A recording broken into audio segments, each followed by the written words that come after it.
Hoy vamos a conocer la obra de Leonardo Castellani, un auténtico artista de la ciudad. Leonardo ha desarrollado su vida y su labor artística en nuestra ciudad y sus obras son visibles en cada rincón de Villa Gesell.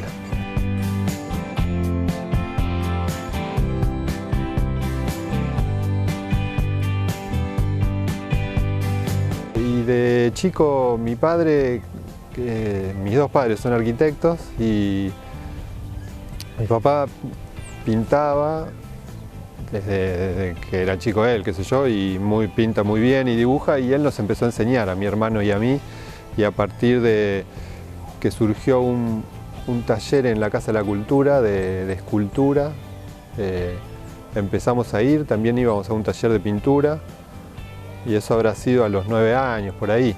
Y este taller, que estaba en la Casa de la Cultura, fue como el inicio que tuve yo en la escultura, siempre de la mano de mi padre, que estaba muy interesado en eso, así que desde esa edad más o menos empecé a meterme en el mundo de la escultura y empecé a tener pequeños trabajos siempre, así en encargos que desde aquella edad que yo me acuerde siempre seguí, ¿no? Y bueno, después fue pasando el tiempo y terminé la secundaria y entré en la Escuela Superior de Bellas Artes de la Nación, Ernesto de la Cárcova, y ahí digamos que como me formé, ahí fueron 5 años, y también fui con Ernesto Murillo, un pintor de Buenos Aires, un maestro, pero manteniendo siempre la relación con la ciudad y desarrollando distintos proyectos que muchos se realizaron y otros se quedaron en el camino, o algunos están ahí, ¿no? Porque después vuelven a reflotarse a veces proyectos que quedaron un poco así en stand-by. Pero bueno, lo que tiene la escultura, sobre todo la escultura pública, como tiene un tamaño más o menos grande y un material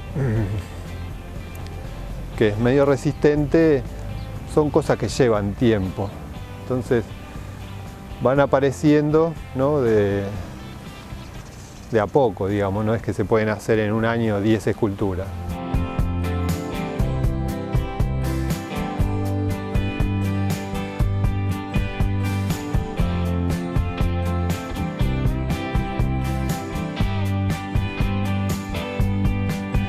Mira, la primera escultura que hice para acá en la ciudad fue un busto de Don Carlos, en el que está en el Centro de Formación Profesional. Y después de eso fue en el 93. Después, en el 98, fue el primer encargo ya como más grande, que fue el monumento al tango, los bailarines, que los bailarines los hice en Buenos Aires mientras estudiaba allá, y traje los moldes y los llené acá, pero la parte del relieve muy grande, ya ahí me dieron un pequeño lugar en el bosque, en los talleres que estaban ahí antes de que hubiese nada, y ahí empecé entonces como que todos esos proyectos que venían de a poquito a dar vueltas empezaron a consolidar. Y entonces ahí se terminó en el 2000 el tema del tango, con el relieve que están los poetas, músicos y cantor. Y bueno, estas dos primeras esculturas, tanto el busto de Don Carlos como lo del monumento al tango, son en cemento y no es un material bueno para la duración en el tiempo, ¿no? de la obra. Y sobre todo en un clima como el nuestro, marítimo, que entra la salitre, ¿no? y revienta los fierros, bueno, lo que pasa en los edificios, sobre todo en los que están más expuestos al mar. Así que ahí empecé a probar distintos materiales que tuviesen resistencia, pero también que fuera posible hacer, ¿no? porque, qué sé yo, no tenemos acá piedra, por ejemplo, que podría ser, ¿no?, un material inalterable. Después la fundición en bronce, que es lo clásico, tiene unos costos que lo hacían imposible. De cualquier proyecto se terminaba ahí. Una vez que averiguábamos el presupuesto de la fundición, son unos costos terribles. Entonces así fue como llegué a la chapa de bronce y la chapa de cobre, que es una lámina muy delgada, cortada, soldada, y después al emplazarla en el lugar se llena con hormigón, con hierros, y queda anclada al lugar donde está, ¿no? Entonces le da una resistencia muy grande, y a su vez esa chapa el mar no la corroe.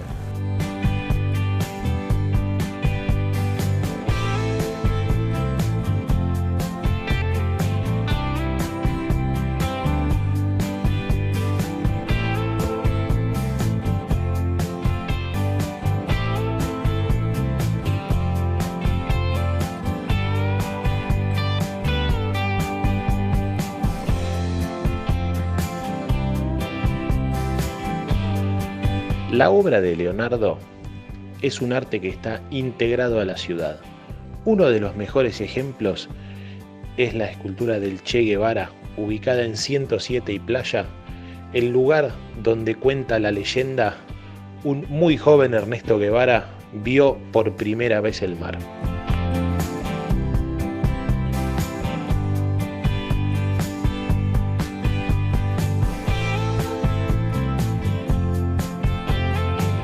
Y bueno, la primera de estas en chapa fue la del Pionero, ahí Los Pioneros en 105 y Avenida 2, que también viene en etapas. Ese es un proyecto también que se estira en los años, pero bueno,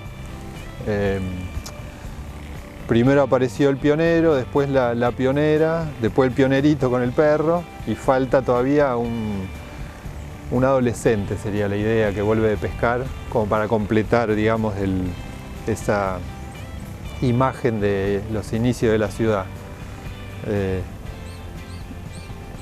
Sí, de ahí los Pioneros, claro, se fueron haciendo en etapas. Después del Pionero hice una acá para Santiago Apóstol, el Santiago, que esa fue lo más grande de lo que venía haciendo en tamaño. Y Santiago, igual que los Pioneros, más todavía, es un proyecto muy ambicioso, digamos, es enorme, ¿no? Todo lo que está proyectado por los arquitectos, digamos, anteriormente. Y bueno, y estos proyectos grandes también.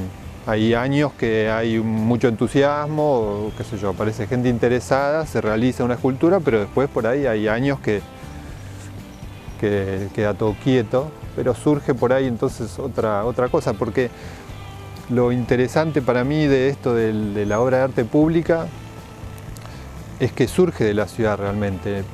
Yo soy el que le da la forma, ¿no?, el que termina haciendo visible, pero es el anhelo o la necesidad o de querer tener la presencia de estos distintos personajes o que representan ideales o lo que fuere, surge de distintos lugares de la ciudad, ¿no?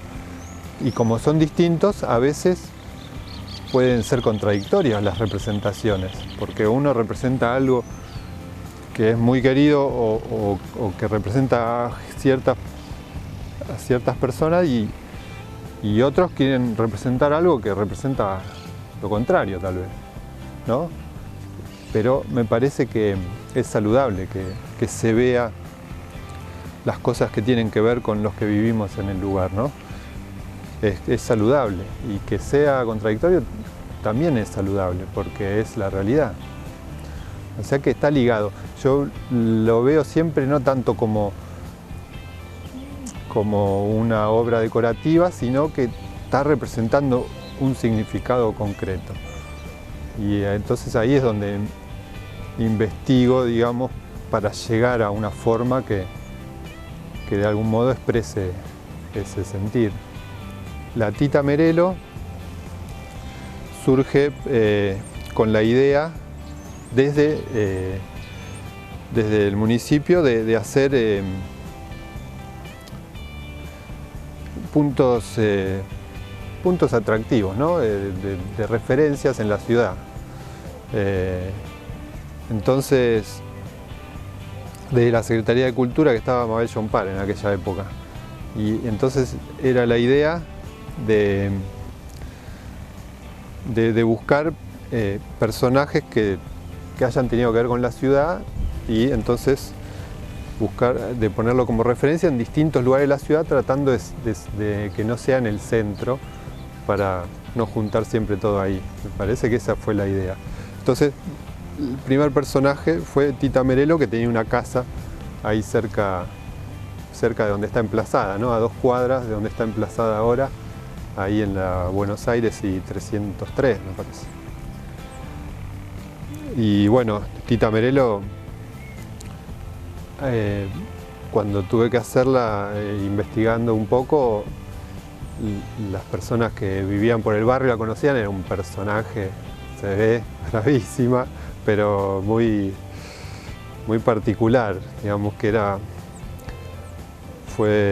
tenía tantas características propias que no fue tan difícil acercarse, ¿no? Y encontrar la forma. Después de Tita vino la escultura del Che, ahí en la Costanera, ¿no? En la Rambla y 107, que también está emplazado en un lugar donde él paró cuando vino en 1952, que emprendía un viaje con su amigo Alberto Granados. Fue un primer viaje, ¿no? Que después volvió, terminó sus estudios y recién ahí emprendió el otro viaje, que fue el que terminó haciéndolo una referencia hasta el día de hoy, ¿no? Por todos los hechos que vivió y que causó también. De ahí, otra escultura es la de Spinetta, ahí en la 114. También ahí se tomó la figura de él, que había muerto hacía poco, en homenaje a él y representando un poco a toda la movida del rock nacional que hubo acá en Gesell. Así que el lugar propiamente había algunos lugares donde se hicieron recitales que ya no perduraron en el tiempo acá en la ciudad, pero como que eran más del lado sur, por eso se buscó ese lugar, ¿no? Un lugar también que se vuelva una referencia. Y después alejándonos un poco más de lo que es Villa Gesell, en Mar de las Pampas, también tuve que hacer un querandí, que fueron, según se dice, los primeros pobladores de estas zonas, ¿no? Particularmente en Gesell no hubo un asentamiento, pero sí se encontraron en el faro restos de útiles, de herramientas. Se ve que pasaban porque estaban más al sur y en Buenos Aires, ¿no? Como que eran nómades, se ve que en distintas épocas del año, pero eran más de vivir a orilla de los ríos. Me parece que, no sé, con el mar si tenían algún tema de... Por lo menos yo no averigüé que se metieran, por ejemplo, a pescar o algo en el mar. Eran unos... No hay fotos, ¿no? Porque los querandíes también es toda una historia tienen. Como que no quedó descendencia. O dicen que por ahí se fundieron con otras tribus, que eran bastante similares, los tehuelches, los pampas, los querandíes, muy altos, muy bien formados, muy ágiles, físicamente. Parece que eran una característica que ponen eran que eran unos corredores impresionantes. Parece que corrían a una velocidad. Y ahora estoy trabajando en una escultura nueva para Santiago, el Santo Tomás, que lo tengo bastante avanzado, esperemos que pronto se pueda colocar, y un Cristo que va en el interior, el Cristo que va detrás del altar, también grande, y también está ahí en proceso, pero todavía le falta bastante la que completaría lo que es los pioneros. También falta una figura más para completar el grupo. Y bueno, y siempre hay, ¿no?, proyectos ahí que después se va viendo el desarrollo a donde resulta, ¿no? Eso también es verdad que no pasa por mí decidir esto se hace, esto no. Yo estoy ahí, soy el trabajador del taller.